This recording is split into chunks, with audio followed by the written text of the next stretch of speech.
ശരി. Doctor M N Karassery, ഇതിപ്പോൾ IAS ഉദ്യോഗസ്ഥർക്കിടയിലെ ചേരിപ്പോരായി മാത്രം ഇതിനെ കാണാൻ പറ്റില്ലല്ലോ. ഈ വിഷയം എത്ര ഗൗരവത്തിലുള്ളതാണ് എന്ന് നമ്മൾ കണ്ടതാണ്. അങ്ങനെ ഒരു ഗ്രൂപ്പ് ഉണ്ടാക്കുന്നു. ആ ഗ്രൂപ്പ് ഉണ്ടാക്കുമ്പോൾ ഹിന്ദു മല്ലു ഗ്രൂപ്പ് എന്ന ഗ്രൂപ്പ് ഉണ്ടാക്കുമ്പോൾ അത് പ്രശ്നമാകുമെന്ന് കണ്ട് മറ്റൊരു ഗ്രൂപ്പ് ഉണ്ടാക്കി ആഘാതം കുറയ്ക്കാൻ ശ്രമിക്കുകയാണ്. മുസ്ലിം ഗ്രൂപ്പ് എന്നൊരു മറ്റൊരു ഗ്രൂപ്പ് കൂടി ഉണ്ടാക്കുന്നു. അതിനുശേഷം അദ്ദേഹം ചെയ്ത കാര്യങ്ങൾ നേരത്തെ പറഞ്ഞു കഴിഞ്ഞു. അപ്പോൾ ഇങ്ങനെ ചെയ്യുന്ന ഒരു ഉദ്യോഗസ്ഥൻ്റെ കുറ്റം അതൊന്ന് നേർപ്പിച്ചു കൊണ്ടുള്ള ഒരു ചാർജ് മെമ്മോ നൽകുകയാണ്. അതെന്തിനു വേണ്ടിയായിരിക്കാം? അതിനുമേൽ സർക്കാരിന് അത്തരം സമ്മർദ്ദങ്ങളുണ്ട് എന്നാണ് മനസ്സിലാക്കേണ്ടത്.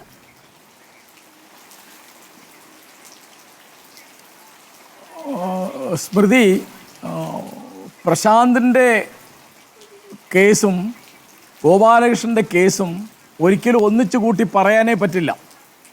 പ്രശാന്തിൻ്റെ കേസ് എന്ന് പറയുന്നത് അവരെ ഉദ്യോഗസ്ഥന്മാരുടെ ഇടയ്ക്കുള്ളൊരു ചെറിയ ഒരു പക്ഷേ ശരിയായിരിക്കാം, തെറ്റായിരിക്കാം, വല്ല ഈഗോ ഫൈറ്റോ അങ്ങനെ വേറെ വല്ലതൊക്കെ ആയിരിക്കാം. ഗോപാലകൃഷ്ണൻ്റെ അങ്ങനെയല്ല. അത് ജനങ്ങളെ നേരിട്ട് ബാധിക്കുന്ന ജനങ്ങളുടെ ആത്മവിശ്വാസം, നീതിയിലുള്ള വിശ്വാസം, ഗവൺമെൻറ്റിലുള്ള വിശ്വാസം നശിപ്പിക്കുന്ന ഒന്നാണ്. ഇപ്പോൾ ഗവൺമെൻറ്റിൻ്റെ ചാർജ് മെമ്മോയിൽ അദ്ദേഹത്തെ രക്ഷിക്കാനുള്ള എല്ലാ പണിയും എടുത്തു കഴിഞ്ഞിട്ടുണ്ട്.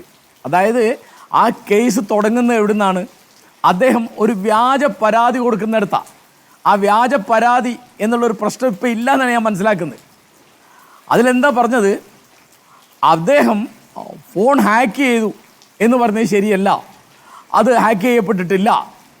അപ്പോൾ ഹാക്ക് ചെയ്തു എന്ന് വ്യാജ പരാതി കൊടുത്തതാണ് ആദ്യത്തെ കേസ്. അപ്പോൾ ഇത് തീർച്ചയായിട്ടും അദ്ദേഹം പറഞ്ഞതായിട്ട് ഇപ്പോൾ ഇവിടെ പലരും പറഞ്ഞു കേട്ടു, എന്നോട് അങ്ങനെ ആരോ ആവശ്യപ്പെട്ടിട്ടാണ്. അത് നമുക്ക് അങ്ങനെ ആലോചിക്കാവുന്നതാണ്. കാരണം ഒന്നായിരിക്കാം, അത് നമുക്ക് തെളിവില്ല, പക്ഷെ നമുക്ക് സാഹചര്യം കൊണ്ട് ഊഹിക്കാവുന്ന ഒന്നതാണ്. പിന്നെ അദ്ദേഹത്തിന് യാതൊരു കൂസലുമില്ല, കാരണം അദ്ദേഹത്തിന് സംരക്ഷണം കിട്ടുന്ന ഉറപ്പാണ്. പിന്നെ സംസ്ഥാന ഗവൺമെൻറ് ഗോപാലകൃഷ്ണനെ സംരക്ഷിക്കാനുള്ള പണികളാണ് എടുക്കുന്നത്. അതിലിപ്പോൾ ഒരു സസ്പെൻഷൻ എന്ന് പറയുന്നത് ഇതിനു മുമ്പിൽ എത്രയോ ചെറുതാണ്. എൻ്റെ പരിമിതമായ അറിവ് വെച്ച് പറയുകയാണെങ്കിൽ 1968 ഇവരുടെ IASകാരുടെ ചട്ടങ്ങളനുസരിച്ച് 3(1) ഇത് വലിയൊരു ശിക്ഷ കിട്ടാവുന്ന ക്രിമിനൽ കുറ്റമാണ്.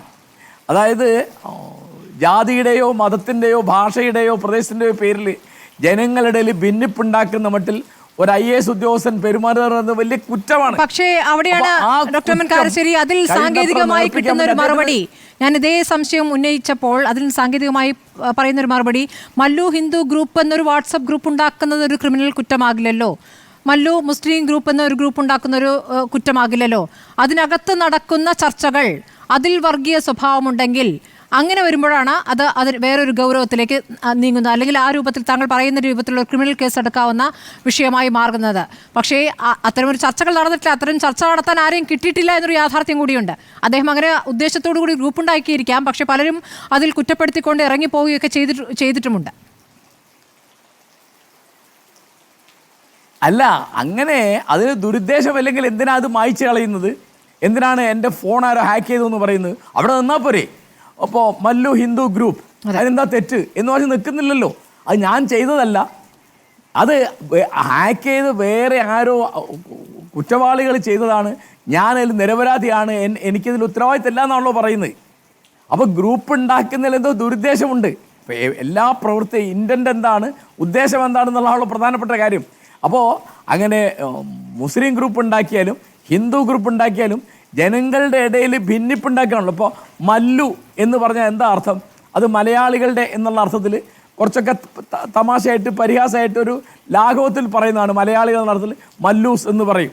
അപ്പോൾ അത് തന്നെ അതിൻ്റെ ഗൗരവം കുറച്ചു. പിന്നെ ആൾ ഇന്ത്യ സർവീസാണ് IAS എന്ന് പറയുന്നത്.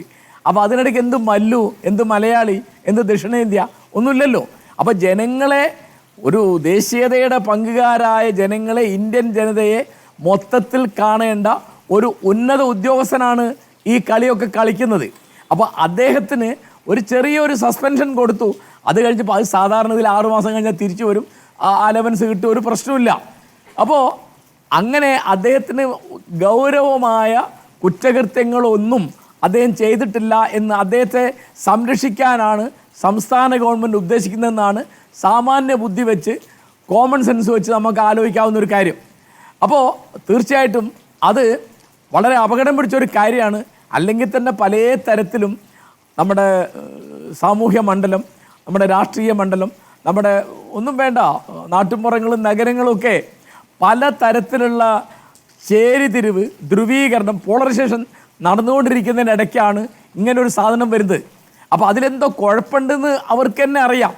അപ്പോൾ അതിൽ ആളുകൾ അവരുടെ ഇടയ്ക്കുള്ള ആളുകൾ ചോദ്യം ചോദിക്കുന്നു. കാരണം അത് ഒരു അപകടം പിടിച്ച ഒരു കളിയാണ് എന്ന് അതിൽ കാരണം അവരൊക്കെ പണ്ഡിതന്മാരും ഉന്നത ഉദ്യോഗസ്ഥന്മാരില്ലേ, അവർക്കറിയാമല്ലോ. അപ്പോൾ അത് അറിഞ്ഞിട്ടാണ് ഇതൊക്കെ വന്നത്. അപ്പോൾ അദ്ദേഹം അതിലെങ്ങനെ അബദ്ധം പറ്റിയെന്നല്ല പറഞ്ഞത്, ഞാൻ അങ്ങനെ ചെയ്തിട്ടില്ല എന്നാണ് പറഞ്ഞത്. അപ്പോൾ ഒരു ഉന്നത ഉദ്യോഗസ്ഥൻ വ്യാജ പരാതി കൊടുക്കുന്നു, പിന്നെ പോലീസ് ടെലിഫോൺ ചോദിക്കുമ്പോൾ അത് 2-3 വട്ടം ഫോർമാറ്റ് ചെയ്ത് കൊടുക്കാന്ന് പറഞ്ഞാൽ തെളിവ് നശിപ്പിക്കല്ലേ? അത് തെളിവ് നശിപ്പിക്കലാണ് എന്നുള്ള ക്രിമിനൽ കുറ്റമാണ് എന്ന് ഒരു IAS ഓഫീസർക്ക് അറിയാതിരിക്കുമോ? അപ്പോൾ അറിഞ്ഞുകൊണ്ട് ചെയ്തതല്ലേ. അപ്പോൾ അത് ഫോർമാറ്റ് ചെയ്തെന്ന് പറഞ്ഞാൽ എന്താ, അതൊരു ചെറിയ കാര്യമല്ല, തെളിവ് നശിപ്പിച്ചു എന്നാണ്. അപ്പോൾ ഹൈജാക്ക് ചെയ്തു എന്ന്, ഹൈജാക്ക് ചെയ്യാത്തൊരു കാര്യം ഹൈജാക്ക് ചെയ്തെന്ന് വ്യാജ പരാതി കൊടുക്കുക എന്ന് പിന്നെ പോലീസ് ചോദിക്കുമ്പോൾ വാട്സാപ്പ് ഗ്രൂപ്പ് ഉണ്ടാക്കാൻ പറ്റാത്ത ഫോൺ കൊടുത്ത് പോലീസിനെ പരിഹസിക്കുക. അത് കഴിഞ്ഞ് പോലീസ് വീണ്ടും ചോദിക്കുമ്പോൾ 2 ദിവസം വൈകിട്ട് വേണ്ടത്ര ഫോർമാറ്റ് ചെയ്ത് എല്ലാ തെളിവും നശിപ്പിച്ചിട്ട് കൊടുക്കുക. ഇതൊക്കെ കോൺട്രാക്ട് റൂൾസിന് എതിരാണെന്നാണ് എൻ്റെ പരിമിതമായ ധാരണ വെച്ച് ഞാൻ മനസ്സിലാക്കുന്നത്.